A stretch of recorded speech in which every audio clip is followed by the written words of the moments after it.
Bonjour à tous, bienvenue sur Fréquence Populaire. Alors on parle beaucoup de géopolitique en ce moment, on en est saturé. Guerre en Iran en particulier depuis 5 semaines. On a failli passer par un conflit nucléaire, puis maintenant c'est la paix. Peut-être ça reprendra, sûrement ça reprendra vu que ça n'est pas réglé du tout au Liban. Euh, on parle de nouvelle offensive russe en Ukraine. On en aura encore de la géopolitique. Mais aujourd'hui, on a la chance et l'honneur de recevoir David Kayla, qui est économiste et avec qui on va parler d'un sujet qui passe complètement sous le radar. Et je pense que ceux qui le poussent sont ravis que ça passe sous le radar. Il s'agit du 28e régime. Alors, 28e régime, pour ceux qui ne connaissent pas, ce n'est pas une invention de Palpatine dans Star Wars, même si ça a un petit côté comme ça, 28 est dans le nom étonnant. On va décrire, tu vas décrire ce que c'est. En tout cas, c'est suffisamment important pour que ça ait été le sujet principal défendu par Ursula von der Leyen, présidente de la Commission européenne, à l'ouverture de Davos. Alors qu'il y avait le Groenland, qui est plein de sujets géopolitiques, elle, son sujet, c'était le 28e régime. Ça a une assez grande importance.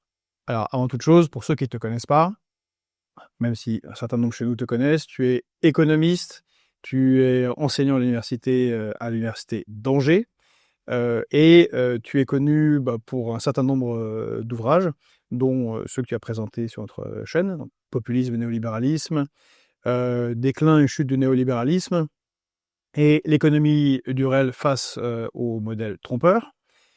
Excellent ouvrage, vraiment, si vous avez besoin de comprendre l'économie, il faut vraiment aller là et comprendre ce qu'est le néolibéralisme. Pas tout le monde le définit aussi bien que David Kayla. Mais aussi, tu es connu parce que tu as travaillé avec la très regrettée et feu Coralie Delhomme, qui malheureusement nous a quittés il y a maintenant 6 ans, 5 ans et demi. Ouais. et qui a été,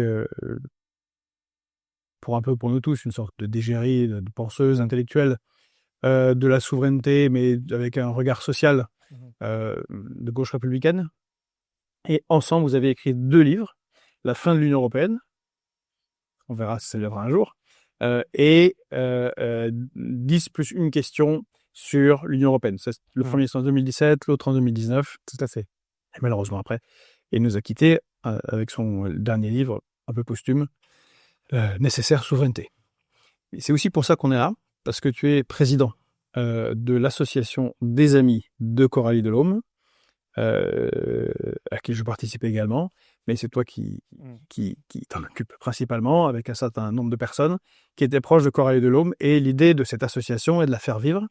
Donc, vous pouvez aller sur le site Facebook de l'association des amis de Coralie Delhomme, vous aurez plein d'informations, vous pouvez suivre ce qui s'y passe. Et l'idée de cette association est de faire vivre la pensée, l'œuvre de Coralie Delhomme, mais en l'associant avec ce qui l'aurait intéressé. Voilà. Or, ce qui l'aurait intéressé, là, en ce moment, avec l'Union européenne, c'est le 28e régime dont on ne parle pas. C'est quoi, David, le 28e régime? Alors, oui, suivez bien l'actualité de l'association des amis de Coralie Delhomme. Je me fais un peu de publicité, je me permets. Il y a la page Facebook, il y a aussi encore plus le site internet maintenant avec toutes les conférences qu'on a organisées qui sont aussi sur YouTube. Et parmi la prochaine conférence, donc aura lieu lundi prochain à 19h à Paris. Et elle sera consacrée à cette question du 28e régime. Alors, ce 28e régime, pourquoi ça aurait intéressé Coralie? Parce que c'est typiquement la chose qui atteint la souveraineté des États, puisque, en fait, l'idée, très simplement, pourquoi 28? Parce qu'il y a 27 États membres dans l'Union européenne, et que la Commission européenne est persuadée que ces 27 États membres, ils ont quelque part trop de liberté, et ils organisent notamment leurs droits des sociétés, et leurs droits fiscaux et leurs droits sociaux de manière indépendante.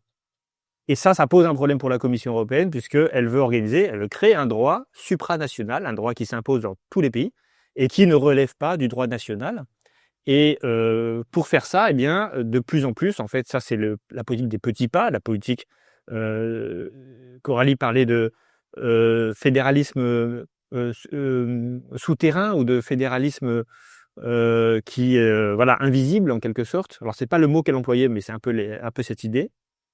Et donc, donc le 28e régime, c'est la création d'un droit européen spécifique pour les entreprises qui viserait à dépasser les droits nationaux. Et donc, c'est utilisé par Ursula von der Leyen comme une occasion de simplifier le système, la vie des entreprises. Mais derrière cette simplification, en fait, c'est ça qu'il faut comprendre, c'est qu'il y a plein de renoncements et il y a une perte de contrôle des États sur ce que peut faire une société, la manière de la créer, la législation sociale notamment qu'elle doit avoir pour respecter les droits syndicaux, les droits des salariés, les questions de fiscalité, puisque les sociétés sont bien sûr payent des impôts, et donc avec ce nouveau droit des sociétés, on va permettre à certaines sociétés, notamment parce que c'est ça qui est dans le projet au départ, des sociétés très innovantes, alors qu'on ne définit pas vraiment très clairement pour l'instant, mais leur permettre d'avoir un statut préférable. Et du coup, les sociétés étant libres d'opter pour ce statut ou non, eh bien, elles peuvent du coup librement, si je puis dire, s'extraire de la souveraineté d'un État pour arriver sur ce 28e État virtuel, donc c'est-à-dire l'Union européenne. Et du coup, une entreprise implantée en France, par exemple, pourrait être soumise aux droits européens, mais plus aux droits français. C'est ça, en fait, qu'il y a derrière le 28e régime. Et voilà. Alors, on va aller en détail là-dedans. Merci pour ce cadrage. Alors justement, faisons un peu de publicité encore, puisque si ce sujet vous intéresse, devrait vous intéresser, parce que voilà, David vient d'exprimer de quoi il s'agit. Hein, c'est quand même une petite d'avancée vers plus d'Europe sans la vie des peuples. Hein, donc on revient dessus. Mais il y a un débat qui est organisé à ce sujet sur le 28e régime ce lundi, 13 avril.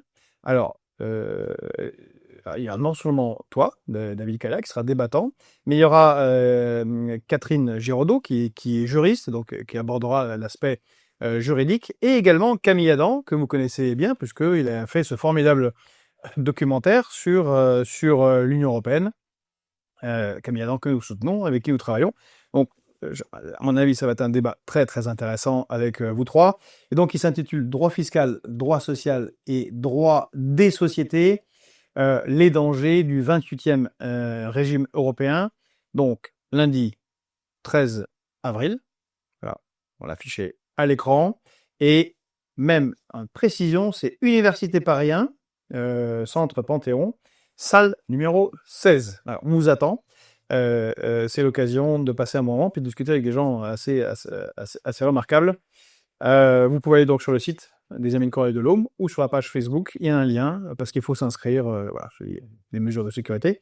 Il faut s'inscrire. Voilà, vous y allez. On vous invite à y aller. Moi, j'y serai moi-même. Donc, n'hésitez pas. Alors, Madame Ursula von der Leyen présente le 28e régime comme une simplification juridique. Mais ce que tu commençais à dire, mais créer un droit européen parallèle aux droits nationaux, est-ce que c'est pas en fait un saut politique majeur qui est fait sous couvert de simplification?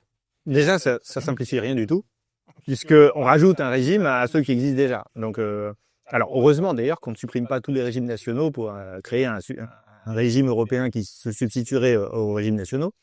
Mais de toute façon, on ne peut pas considérer que c'est une simplification à partir du moment où on rajoute un système. D'ailleurs, c'est amusant parce qu'elle commence à dire, parce que dans les États, il peut y avoir différents systèmes également, qu'en gros, il y a 60 statuts possibles des entreprises en Europe. Donc sa solution pour simplifier, c'est de rajouter un 61e. Et évidemment, ça n'a pas de sens, c'est un peu absurde. Non, évidemment, le cœur du propos, c'est pas de simplifier. D'ailleurs, nous aborderons cette question dans le débat, puisque Catherine Giraudot, notamment, parlera de la question de la simplification, qui est une vraie question. Mais là, en fait, il s'agit plutôt d'organiser une espèce de paradis juridique, un paradis fiscal au niveau juridique, on va dire, puisque l'objectif du 28e régime, c'est bien de faciliter un certain nombre de démarches pour les entreprises, et du coup de contourner les blocages qu'il peut y avoir, et qui ont parfois des raisons d'être, à l'échelle nationale. Un exemple, par exemple, que les gens ne savent pas, mais c'est que dans certains pays, notamment en Allemagne, pour créer une entreprise, il faut passer devant un notaire. Donc, alors, quel est l'objectif, quelle est l'idée derrière ça? De vérifier que ce n'est pas des fausses entreprises qui sont organisées par des gens qui sont, par exemple, pas sur le territoire allemand et qui, en fait, sous couvert de créer une entreprise, veulent en fait organiser des malversations. Et donc, voilà, comme quand on achète une maison, on passe devant un notaire. Quand on crée une entreprise, on passe devant un notaire en Allemagne et en Autriche. C'est une spécificité du droit allemand et du droit autrichien. Je ne cherche pas à dire si c'est bon ou pas bon, hein, c'est juste que... et ensuite, tout le système juridique et tout le droit des sociétés, il est organisé sur ce principe-là, en fait. C'est-à-dire qu'à partir du moment où on fait confiance au notaire pour valider la création d'une entreprise, on va du coup avoir une manière de contrôler cette entreprise qui sera forcément différente d'un système où tout est hyper facile, comme en France, où globalement créer une société est assez facile. Et donc le truc, c'est que le 28e régime va permettre aux Allemands de ne plus passer devant notaire. Et donc ça va évidemment chambouler tout l'écosystème des entreprises, parce que ce qui est dit dans le 28e régime, c'est que on doit pouvoir créer une entreprise uniquement par voie numérique, c'est-à-dire sans rencontrer personne physiquement, en 48 heures. Et donc vous voyez bien le problème, enfin tu vois bien le problème, c'est que pour créer une entreprise, il faut identifier, faut s'identifier d'un point de vue formel. Il faut qu'on sache qui est la personne qui crée, il faut qu'on sache que voilà, c'est pas une fausse personne, mais en fait, il suffit que vous... On ne sait pas comment ça va être mis en place. Donc peut-être chez nous, on a un France Connect, un truc assez sécurisé, mais dans d'autres pays, je sais pas, à Malte par exemple, où on sait qu'il y a beaucoup de sociétés écrans qui sont créées là-bas, peut-être que si on envoie sa photocopie de carte d'identité, une copie sur voie numérique, peut-être que ça pourra être créé. Juste un petit aparté, ça ressemble furieusement aux réformes de l'inspection des impôts et des douanes qui permet maintenant à des inspecteurs des impôts qui ne sont pas douaniers de contrôler ce que les douaniers contrôlaient physiquement avant, en voyant les gens dans les entreprises, plus avec un pistolet à la ceinture, donc ça met une ambiance de travail dans certains cas. À la place, une feuille qui est envoyée sur Internet à quelqu'un, quelque part, qui a déjà 500 ou 600 dossiers à gérer. Oui, on sent que bon. Oui, puis on sait que dans beaucoup de pays, alors moi je connais pas du tout ce dossier-là en particulier, mais on sait qu'en beaucoup de pays, il y a des sociétés écrans qui sont organisées par des prête-noms qui permettent, et ça en fait, dans le système purement numérique, je vois pas comment on peut empêcher un prête-nom, et qui permettent finalement de faire des opérations sans qu'on sache qui est vraiment le communautaire derrière. Donc ça, c'est le premier aspect, on va dire, création d'entreprise. Faciliter la création d'entreprise. C'est une concurrence réglementaire interne qui est organisée entre les États-nations. On organise un système plus simple pour créer des entreprises, mais le contrôle, on ne sait pas trop qui le fera, parce que c'est pas l'administration européenne, hein, elle n'est pas si pléthorique que ça, l'administration européenne en réalité, qui va permettre de contrôler les choses. Donc ça va sans doute être délégué aux États, qui le feront plus ou moins bien. Donc elle a raison, Madame von der Leyen, c'est une simplification pour frauder. Voilà, on peut dire que c'est une simplification pour frauder. On peut dire aussi que ça répond à, du coup ici on parle juste de l'aspect création d'entreprise. On sait bien que c'est pas ça qui détermine la compétitivité des entreprises. C'est pas le processus de création. Je veux dire qu'on mette 6 mois ou 2 jours pour créer une entreprise, à la fin, ce qui compte, c'est comment elle va concrètement réussir à prendre des parts de marché, être efficace. Et c'est pas dans sa création, dans son processus de création. Par ailleurs, moi, je préfère une société, un système qui soit un peu plus difficile à rentrer, mais une fois qu'on est le statut d'entrepreneur, c'est pas si facile que ça. Mais d'un côté, si on n'est même pas capable de réussir ça, est-ce que ça vaut le coup qu'on crée une entreprise, quoi? Parce que une fois, quand il faut gérer l'entreprise, bref, qu'il y ait des barrières à l'entrée me semble pas un truc complètement aberrant, même sur le plan purement économique et de l'efficacité. Bon, mais évidemment, ça c'est que le premier point, parce que il y a tout un ensemble d'autres points dans ce projet qui sont les dispositifs dérogatoires au niveau fiscal, c'est-à-dire alléger la fiscalité si on a ce statut-là, ou le système dérogatoire sur le droit social, c'est-à-dire pouvoir embaucher des gens ou les licencier selon des critères qui soient différents du droit national. Ça, c'est dans le projet de base. Alors je le disais avec un peu d'humour, ça simplifie la fraude. Est-ce que c'est pas à nouveau une énième manière de favoriser les paradis fiscaux, le dumping fiscal en Europe, dumping social, parce que quand même la Commission européenne s'est un peu illustrée dans ce domaine. Mais alors justement, c'est ça qui est amusant, c'est que les paradis fiscaux ne veulent pas du 28e régime. Et en fait, il faut bien aussi dire qu'il y a des oppositions quand même à ce système au sein même de l'Union européenne. Donc pour l'instant, ils sont entendus sur un truc qui est la statut EU Inc, qu'ils appellent ça, c'est EU Incorporation. Alors, note bien le caractère anglais de tout maintenant, hein. C'est-à-dire que pour vous dire qu'on fait un truc moderne, on utilise l'anglais, même si on n'a aucun pays qui a sa langue nationale en Europe qui est l'anglais en fait. Oui, Malte. Non, c'est la langue maltaise et la langue nationale, mais ils utilisent l'anglais. L'invasion de l'Irlande, la langue maltaise, c'est bien l'irlandais. La langue, en Irlande, la langue nationale, c'est bien l'irlandais, mais ils utilisent communément l'anglais. Mais donc, en fait, bon, le patron, c'est les États-Unis, donc c'est normal. Alors, si je reviens sur les oppositions de l'Irlande, des Pays-Bas, de Luxembourg, c'est que, en fait, par exemple, l'Irlande, elle gagne beaucoup d'argent en accordant une fiscalité réduite à ses entreprises, aux entreprises qui s'installent chez elles, même si elles s'installent de manière totalement virtuelle. C'est le cas aussi d'autres pays. Et en fait, eux, ils voient d'un très mauvais œil la création de 28e régime, parce que, en fait, si on peut, sans quitter la France, avoir le même privilège fiscal qu'en Irlande, bah, du coup, il n'y a aucune raison qu'on aille en Irlande.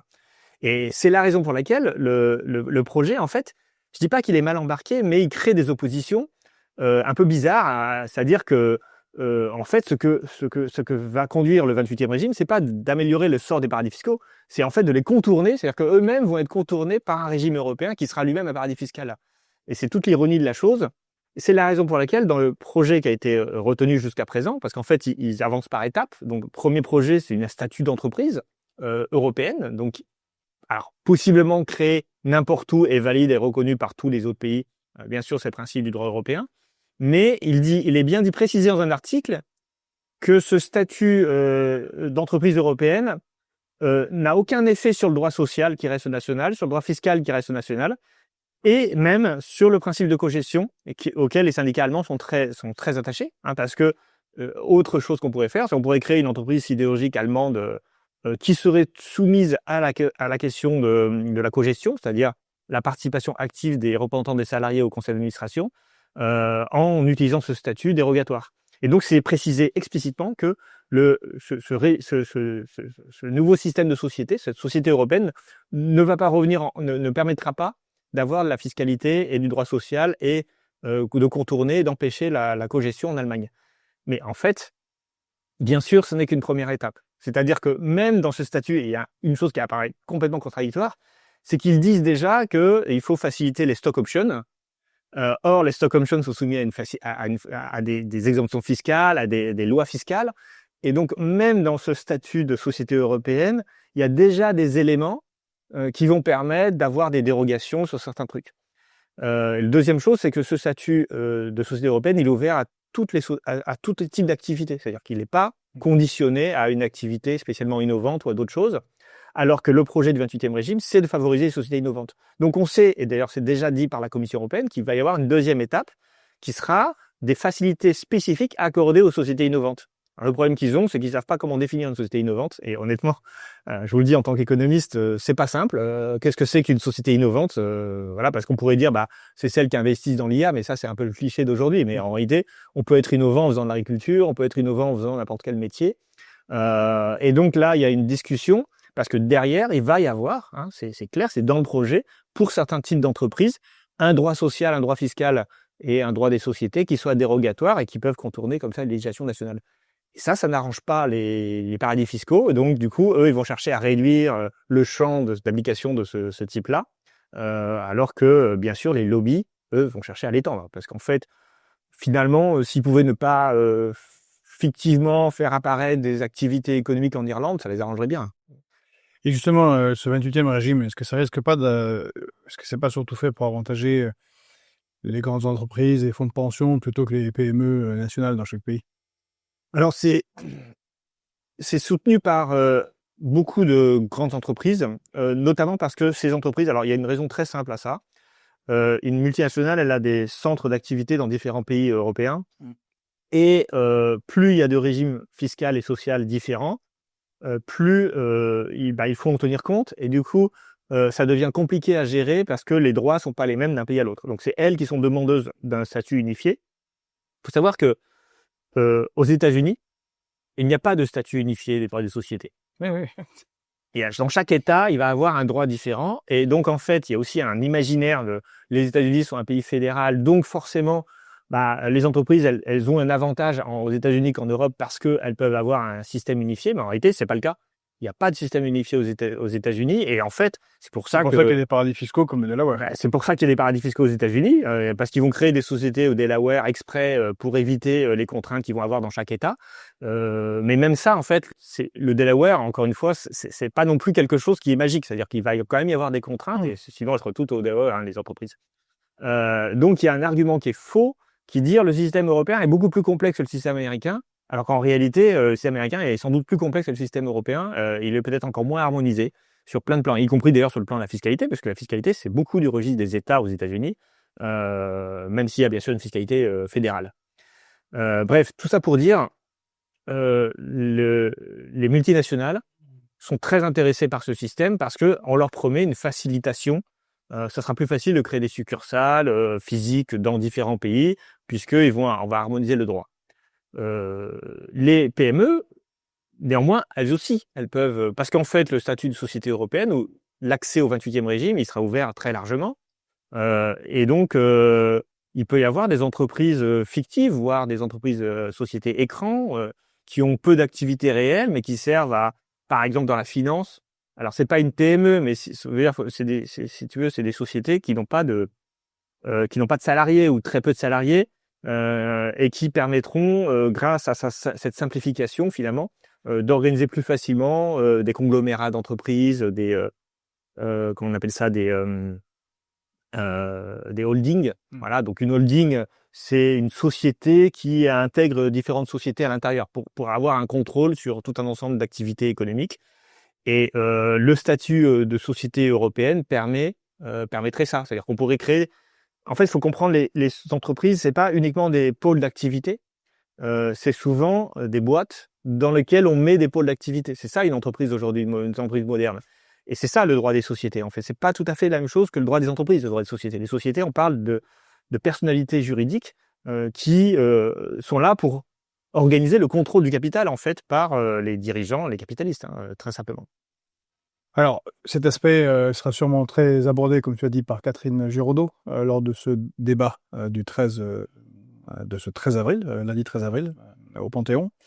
Et si on prend les travaux de Coralie Delhomme et de ce que tu as fait avec elle, est-ce qu'elle ne parlera pas d'intégration sans mandat démocratique, de facto, et en fait une sorte d'une étape supplémentaire vers une Europe post-nationale par le truchement du droit? Oui, bien sûr. Ben, on est dans alors, plus précisément, parce que là aussi, il faudrait savoir un peu se mettre d'accord sur les termes. Post-national, supranational, fédéral, c'est pas tout à fait, pour moi, c'est pas tout à fait la même chose. Là, on est vraiment précis. Pour moi, ben, déjà, là, on n'est pas dans du fédéral au sens naturel du terme, parce que le fédéral, c'est d'abord c'est un principe démocratique, c'est-à-dire qu'on a des États fédérés qui se mettent d'accord sur des procédures démocratiques qui permettent de gérer ensemble des choses. Le supranational est justement adémocratique, contrairement au fédéral. Le supranational, c'est un système qui se substitue au droit national. Et puis le post-national, pour moi, alors pour l'instant ça n'existe pas en Europe, c'est l'idée d'avoir une entité qui ne soit assise sur aucun État. L'Europe, elle est quand même assise sur des États qui se mettent d'accord pour leur déléguer une partie de leur souveraineté à l'échelon européen. Mais à national, ça serait encore un truc. Par exemple, l'ONU peut-être sont considérés encore que l'Organisation des Nations Unies, c'est bien national. Donc je ne sais pas trop ce qu'on pourrait mettre derrière. Mais par contre, clairement, ça c'est un projet supranational, puisque, comme son nom l'indique, ça veut dire au-dessus des nations, et qui s'impose aux nations. Et en fait, tout le droit européen, ce que disait Coralie, il s'est construit non pas dans une logique fédérale, mais dans une logique supranationale, c'est-à-dire qui s'impose aux nations et qui superpose au droit national. Et en fait, ce 28e régime, c'est un cas typique de ça. C'est-à-dire qu'on va avoir une législation et tout un système. C'est pas qu'une législation, c'est tout un système législatif. C'est-à-dire, c'est le droit des sociétés, le droit applicable aux sociétés. Donc, c'est toute une partie de l'activité économique. Et ce droit-là sera décidé par la Commission européenne dans le cadre du processus, alors entre guillemets démocratique de l'Union européenne, puisque dans ce processus-là, en fait, le Parlement, il a en fait pas tant de pouvoir que ça.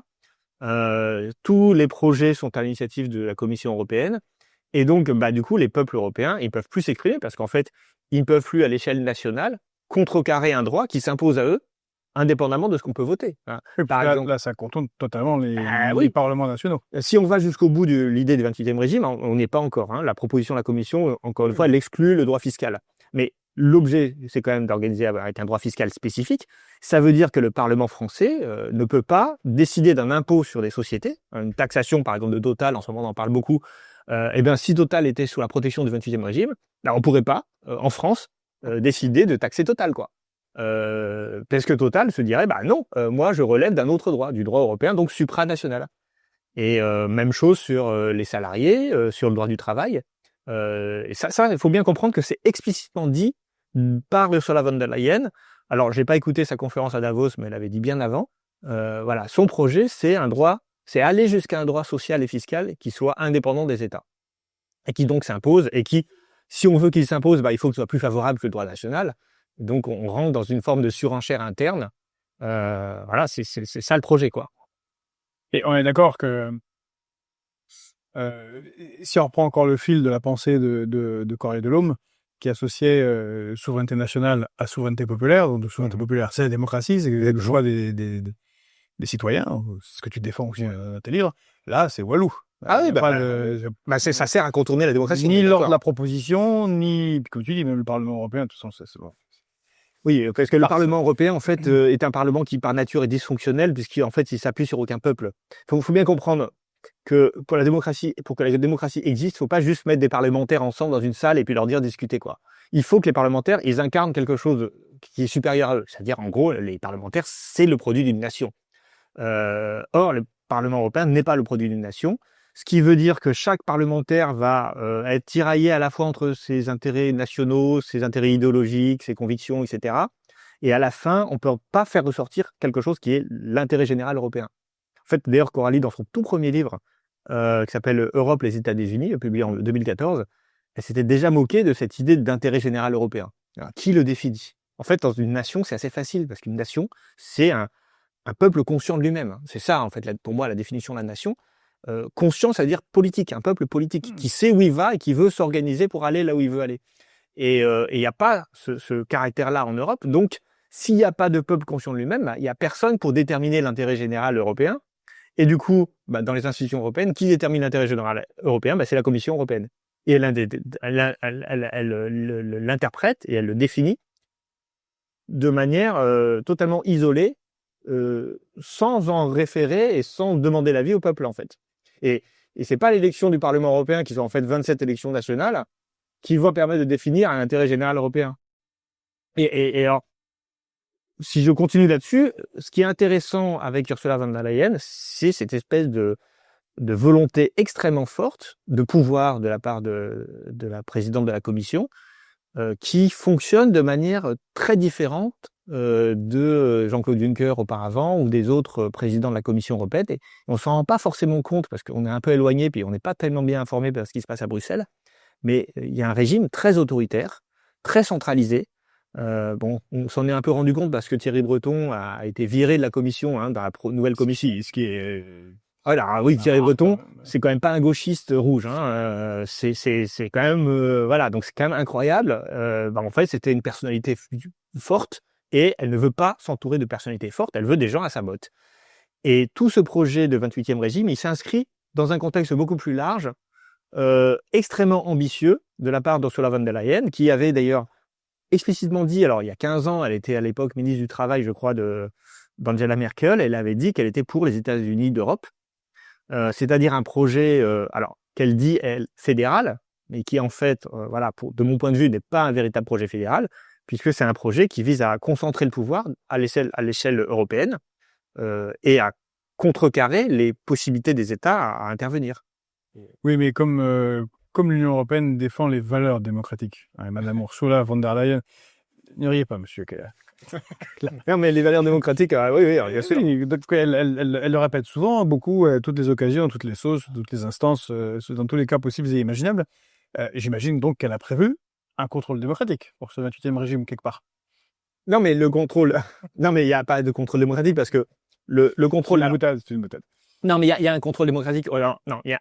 Quand même, je veux dire un truc là-dessus parce que, en fait, on pourrait tout à fait contrecarrer les plans de Ursula von der Leyen. Elle n'est pas toute puissante non plus. Pour que le 28e régime existe, il faut qu'il ait l'aval du Parlement européen et du Conseil européen. C'est-à-dire qu'il faut quand même que les États se mettent d'accord. Pour l'instant, on n'a qu'une proposition. Et j'ai dit, il y a des États qui sont contre, qui freinent les quatre fers. Le souci, c'est que les États ne bronchent pas beaucoup, et notamment la France. Moi, j'étais stupéfait d'entendre Gabriel Attal au moment, je sais plus, c'était on l'interrogeait sur les élections municipales, donc c'était il y a un mois et demi peut-être. Gabriel Attal qui dit qui se veut très européen et qui parle de toutes les réformes en Europe et qui cite le 28e régime comme réforme qu'il faut absolument faire. Lui, il a été Premier ministre. Ça fait longtemps qu'il est informé de toute cette procédure. Les journalistes ne l'ont pas repris.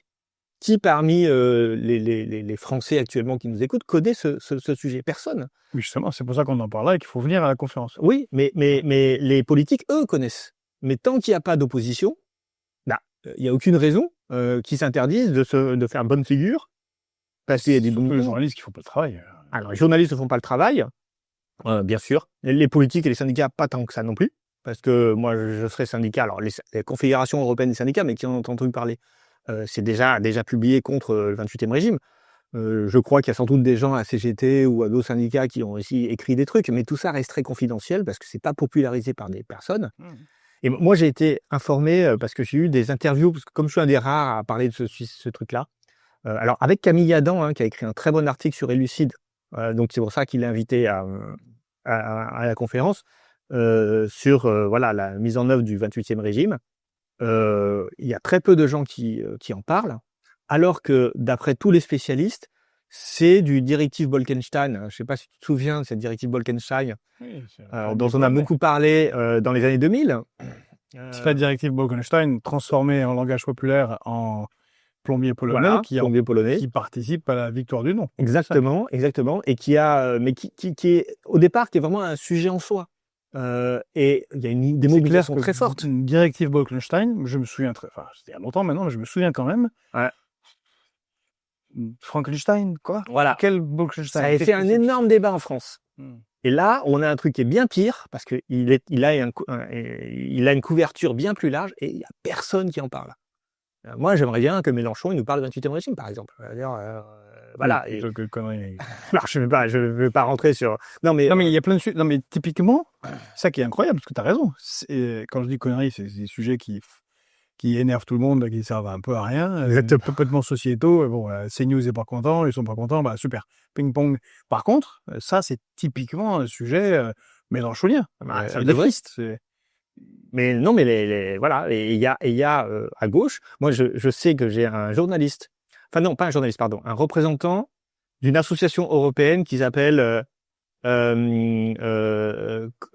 Corporation Watch ou un truc comme ça. Enfin, en gros, une association qui vise à être une vigie contre ce que font les grandes entreprises en Europe. Donc un truc associatif. Bon, il me dit qu'il essaye de mobiliser les gens sur cette question-là, et notamment les Français, parce que en Europe, les gens attendent beaucoup des Français pour se mobiliser. On était là pour la directive Bolkestein, on était là pour tout un ensemble d'accords de libre-échange. Parfois on perd, bien sûr, mais au moins on a des gens qui se mobilisent. Et ça fait peur à la Commission européenne.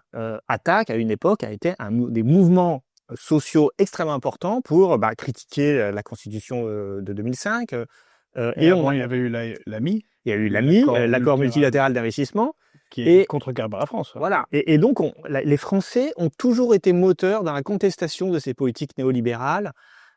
Et du coup, il essaye de discuter avec les gens d'Attac, il essaye de discuter, et en fait, ça ne prend pas, parce que il y a une forme, moi je pense, de régression de la gauche française, qui n'a plus envie de parler d'Europe. En fait, au fond, je crois, alors je ne peux pas faire une sociologie de la gauche française, je ne vais pas le faire ça ici, mais le sujet européen ne les intéresse plus. Très clairement, pour l'avoir vécu en direct, ni les Verts ni le PS, ça ne les intéresse. Non seulement ça ne les intéresse pas, mais et c'est la raison pour laquelle je pense que Jean-Luc Mélenchon, en fait, ne parle pas trop de ce genre de sujet, c'est que ça risque de fâcher beaucoup plus considérablement que l'histoire de Gaza, pas Gaza. Là, on touche à un truc qui... Voilà. Alors, Gaza, tout le monde a son opinion, etc. Mais c'est pas grave. Alors qu'on n'y peut rien, de toute façon, puis on est chacun se traite d'antisémite, de passer de ce qu'on veut. Mais les sujets qui nous concernent directement au premier chef, et qui concernent les droits sociaux et la capacité des États à taxer leurs propres entreprises et à réguler leurs propres entreprises. Parce que, j'ai pas dit, mais peut-être c'est un veto du PS. le 28e régime, c'est aussi un registre européen des sociétés. Il faut vous rendre compte que, oui, parce qu'une société peut être identifiée comme société que si elle est dans un registre. Et aujourd'hui, tous les registres sont nationaux. C'est-à-dire qu'on est dans une société française, donc on est inscrit au registre français. Et là, l'idée, c'est que, comme que le système sera européen, alors bien sûr, les États, on peut espérer, auront quand même accès au registre européen, mais quand même, quelle perte de contrôle. C'est-à-dire qu'on peut créer une société sans en référer à l'État.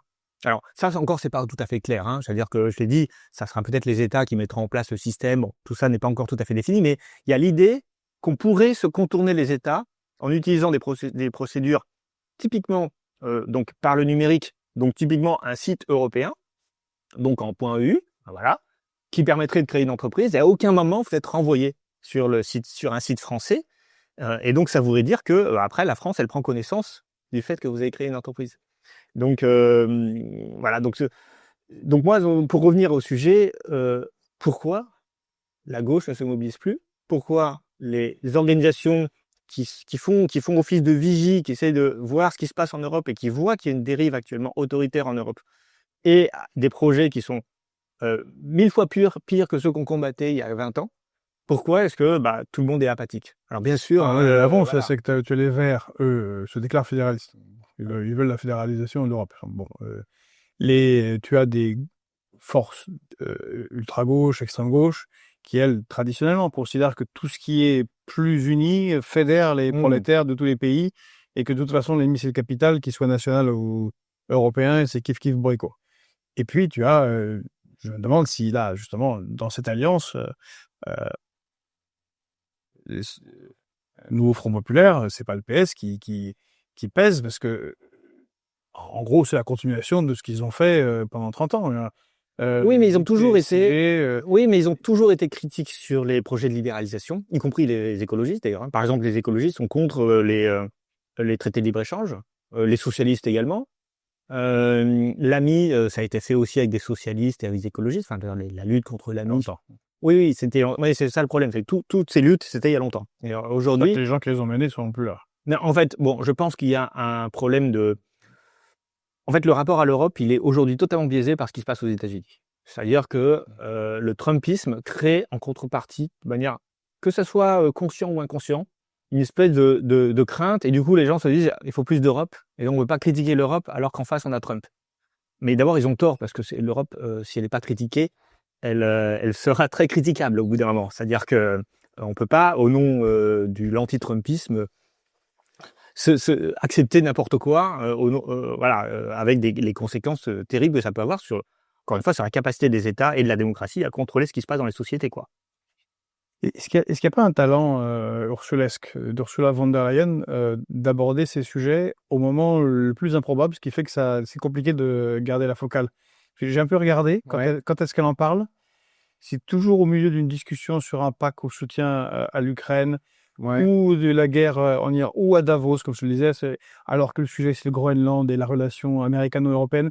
Et le dernier où elle l'a fait, c'était au sommet européen en Belgique, Bock de Weert, des industriels chimiques qui disent il y a un problème énorme de la chimie, de l'industrie chimique en Europe, il faut qu'on investisse, c'est une catastrophe, Elle vient parler après eux, et puis 28e régime.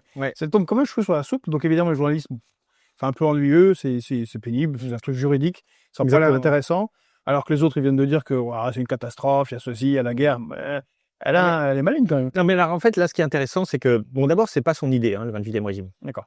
Elle a repris, de toute façon, les hommes politiques en général n'ont pas d'idée. C'est-à-dire qu'ils font ce que leurs conseillers leur conseillent de faire. Et c'est encore plus vrai à l'échelle européenne. Et en fait, on trouve le principe du 28e régime dans le rapport de Massimo Letta de 2024. En gros, à la fin de son premier mandat, il y a eu plein de rapports qui ont été faits pour savoir en gros qu'est-ce qu'on va faire. Donc il y a eu le rapport Letta et il y a eu le rapport Draghi en septembre 2024. Et dans ces deux rapports, on va trouver ce 28e régime. Et alors, il faut bien voir que c'est ni Letta ni Draghi qui ont écrit leur propre rapport. Donc d'où viennent ces idées? Elles viennent des économistes et des des juristes de la Commission européenne, en fait, qui sont là pour faire avancer le projet européen. Donc, eux, ils trouvent... On me dit dans l'oreillette McKinsey. Alors, mais même pas, parce que les McKinsey, de toute façon, c'est des mercenaires, donc ils travaillent sur commande. Donc, si au départ, on leur a pas demandé de faire un truc comme ça, ils vont pas le faire. Non, je pense que d'abord, il y a une attente on a dit, des entreprises, mais il y a aussi des gens qui sont persuadés que plus on peut faire d'Europe contre l'État, mieux c'est. Parce qu'en fait, c'est ça le projet européen. C'est imposer un cadre juridique et institutionnel européen à la place des cadres étatiques. Et donc ça va tout à fait dans cette démarche. Ce qui va aussi dans cette démarche, et c'est là où je voulais revenir, c'est que le 28e régime s'inscrit dans une politique plus globale, c'est l'union des marchés de capitaux, puisque tu en as parlé un peu tout d'abord, mais en fait, c'est deux projets différents, parce que l'union des marchés de capitaux, c'est un peu la même idée, c'est-à-dire on va détruire les capacités des États à gérer leur propre épargne et leurs propres investissements. C'est-à-dire, en gros, en France, on a une taxe sur les transactions financières, transactions boursières en réalité. En Allemagne, ils l'ont pas. Ça veut dire que là aussi, il y a des législations qui sont différentes. Donc, on va essayer d'harmoniser en libéralisant les flux de capitaux, en évitant les taxations, les contraintes institutionnelles. Et donc ça, c'est un deuxième aspect. Donc ça participerait de l'érosion de la souveraineté. Ça participe du même projet, mais ça touche pas exactement la même chose. Ça touche ici le marché de capital. Et puis, on a aussi les projets d'investissement européens qui sont très défendus par Mario Draghi. La question, alors, qui sont pas des questions absurdes là, et pour lesquelles je serais plutôt favorable, c'est-à-dire l'idée d'avoir un peu plus d'autonomie européenne, d'avoir des dérogations dans la concurrence libre et non faussée pour ce qui est batterie électrique, par exemple, et semi-conducteurs, de relancer une activité européenne de semi-conducteurs ou d'autres choses. Ça, c'est aussi dans les cartons de l'Union européenne, et pour le coup, je pense que c'est une bonne chose. C'est-à-dire que on pourrait vouloir avantager la France, mais après tout, au moins qu'on avantage un peu les entreprises européennes sur les domaines où on se fait concurrencer par les Chinois et les Américains, c'est pas absurde.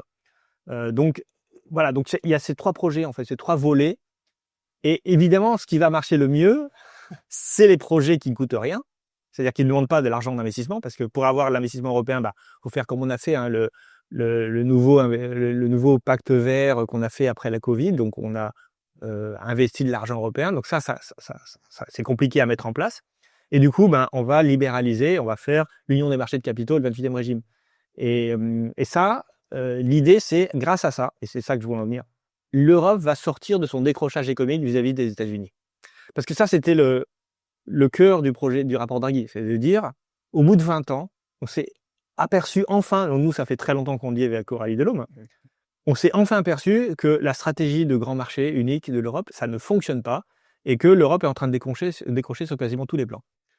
Et donc, du coup, moi ce que je voudrais, c'est qu'on admette que la stratégie du grand marché est un échec, et que du coup on se tourne vers d'autres types de stratégies, plus interventionnistes, plus collaboratives entre États et non pas supranationales. Mais évidemment, quand on a un marteau pour seul outil, eh bien, on trouve des clous partout. Et comme le seul outil qu'a la Commission européenne, c'est l'intégration et la disparition des spécificités nationales, eh bien, on va créer donc encore plus d'intégration pour les marchés financiers et pour les statuts des sociétés. C'est ça, en fait. Et donc, en fait, c'est la fuite en avant, quoi. Et à aucun moment... La fuite en avant vers ce qui ne marche pas. Vers ce qui ne marche pas. Et à aucun moment, on explique comment est-ce que le fait qu'on investisse moins en Europe qu'aux États-Unis va être résolu par la création du 28e régime ou l'union de marché de capitaux. Parce qu'en fait, il n'y a aucun lien entre les deux. Comment est-ce que on va rattraper notre retard dans l'IA ou dans tout un ensemble de technologies numériques? Mais clairement, c'est ça. Parce que dans son intervention que j'ai réécoutée pour préparer cette émission à Ursula, visiblement, son idée d'en parler à Davos, c'était parce qu'il y a des grands patrons, et il y a des fonds de pension, il y a des banques. Bien sûr. Et vous voyez comment on est beau, regardez, on a un beau plumage, venez investir chez nous. Voilà, en gros, c'est ça. Exactement. Et les autres ont l'air de trouver ça beau. Non, mais les autres, ils vont investir s'il y a une demande. Ils vont investir, parce que ce que ne dit pas Ursula von der Leyen, c'est que c'est vrai qu'il y a une partie de l'épargne européenne qui va financer l'investissement américain. Donc ça, c'est le gros problème de l'Europe, c'est-à-dire qu'on a tous les ans 300 milliards d'euros de surplus d'épargne dont on ne sait pas quoi faire et qui vont aller relancer l'activité économique aux États-Unis. Et donc, ils ont un taux de croissance américain depuis 20 ans qui est bien supérieur au taux de croissance français, européen en moyenne. Et c'est ça le problème des Européens, c'est qu'ils voient que leur capacité de créer de la croissance va abonder la croissance américaine au lieu d'abonder la croissance européenne.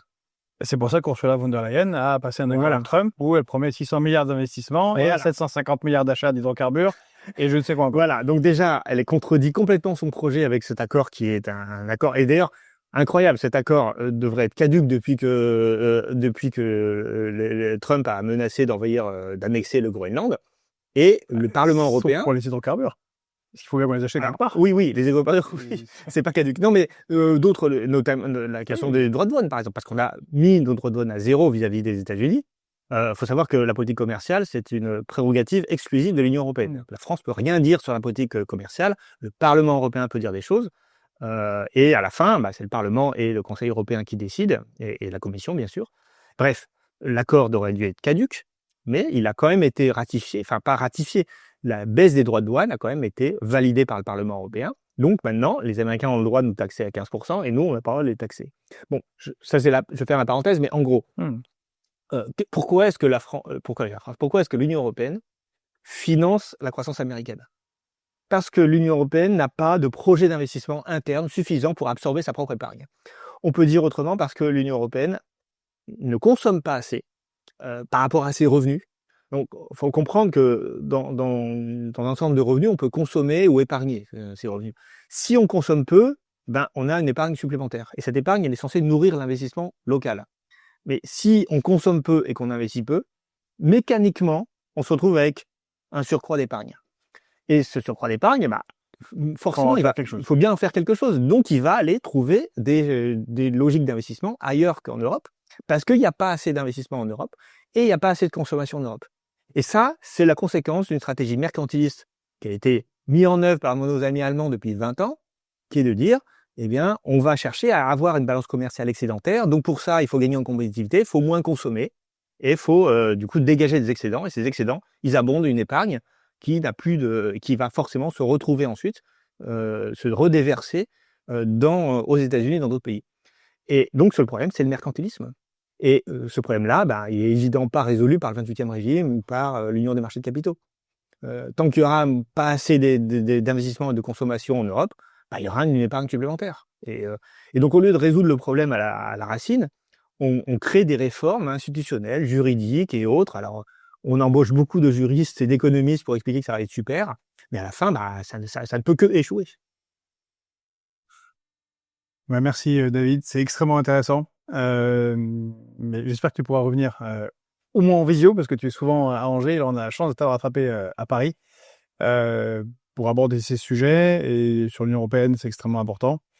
Je vous le rappelle, il y a cette conférence qui est organisée par les amis de l'association des Amis de Coralie Delhomme, que tu présides, encore une fois, ce 13 avril à Paris, au Panthéon, à 19h, salle 16. Il faut aller sur le site de l'association des Amis de Coralie Delhomme ou sur la page Facebook. D'ailleurs, vous pouvez liker et vous abonner pour en général, c'est très intéressant, ces gens formidables, vous avez vu, qui interviennent, et donc on en sort un peu moins stupide, et puis surtout, on découvre des choses quand même assez sidérantes qui se passent dans le dos des peuples, comme d'habitude, vous trouverez le lien soit sur le site, soit sur la page Facebook pour vous inscrire pour cette conférence du 13 avril.